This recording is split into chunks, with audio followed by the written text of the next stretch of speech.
Salam damai sejahtera. Selamat bertemu kembali dengan saya. Dalam video pembelajaran ini saya mengajak Anda semua untuk bersama-sama mempelajari dan mendalami tema Aku Mengembangkan Kemampuan Diriku. Adapun tujuannya adalah supaya kita dapat mengenal diri sebagai pribadi yang tumbuh dan berkembang dan mampu melakukan kebaikan. Mengenal diri sebagai pribadi yang unik, sehingga dapat menghargai diri sendiri dan orang lain. Mengungkapkan rasa syukur sebagai pribadi yang unik dan dapat mengembangkan keunikan dirinya bersama orang lain atau lingkungannya. Banyak orang sukses dalam hidup dan karirnya karena memiliki semangat penuh perjuangan. Orang sukses tidak selalu berasal dari keluarga berada. Mereka dapat berasal dari keluarga sederhana secara ekonomi atau status sosialnya. Mereka berusaha keras dan berdoa dengan tekun. Salah satu contoh adalah George Sa. George Sa adalah putra Papua yang menjadi juara Olimpiade Fisika Dunia. Karena ketekunan dan keuletannya, ia mendapat kesempatan belajar fisika ke luar negeri dan berhasil menyelesaikan studi pasca sarjana bidang fisika. Saat ini, George Sa menjadi fisikawan Indonesia. Dalam kitab suci dikatakan bahwa Tuhan menganugerahi setiap manusia kemampuan khusus atau yang disebut talenta. Injil Matius bab 25 ayat 14-30 menyebutkan bahwa Tuhan menghendaki agar kita mengembangkan talenta yang telah dipercayakannya. Kita tidak boleh memendamnya. Talenta yang kita terima dari Tuhan itu dapat menjadi sumbangan yang khas dan sangat berarti untuk perkembangan diri kita sendiri, untuk kebaikan sesama kita, dan untuk kemuliaan Tuhan. Kemampuan yang dianugerahkan Tuhan, dan kemampuan atau talenta itu hendaknya dikembangkan seoptimal mungkin lewat belajar yang rajin dan ulet serta doa sehingga kelak dirinya berguna bagi keluarga, masyarakat, negara, dan bagi kemuliaan Tuhan.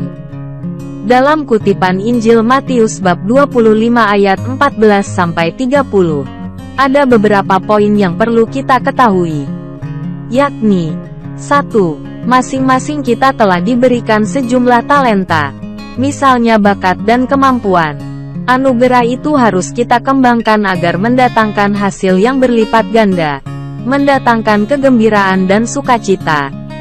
2. Tuhan tentu tidak melihat seberapa besar apa yang kita hasilkan, tetapi seberapa besar usaha dan perjuangan kita untuk mengembangkannya bagi kepentingan banyak orang, menurut kesanggupan masing-masing. 3. Kita tidak boleh kecewa dengan diri sendiri dan iri hati kepada orang yang kelihatannya memiliki bakat dan talenta yang luar biasa. Kita tetap harus bersyukur atas segala anugerah yang Tuhan berikan kepada kita. 4. Kita perlu bertanya pada diri sendiri, apakah kita telah menggunakan dan mengembangkan talenta-talenta yang diberikan Tuhan kepada kita? Atau ternyata kita malas dan marah-marah kepada Tuhan karena kita merasa tidak mempunyai talenta atau hanya memiliki satu talenta, dan kita memendam dan tidak mengembangkannya demi kepentingan bersama dan demi kemuliaan Tuhan.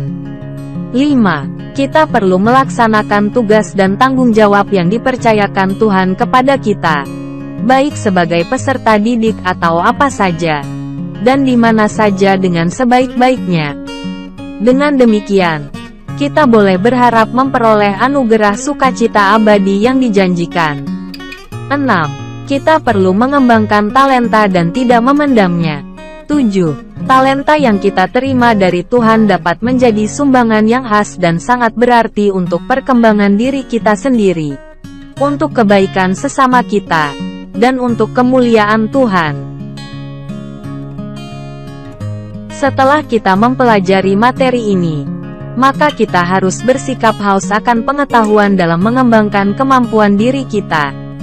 Jika kita pandai dalam suatu talenta, ada baiknya mempelajari talenta lain dan mengasahnya agar lebih baik lagi.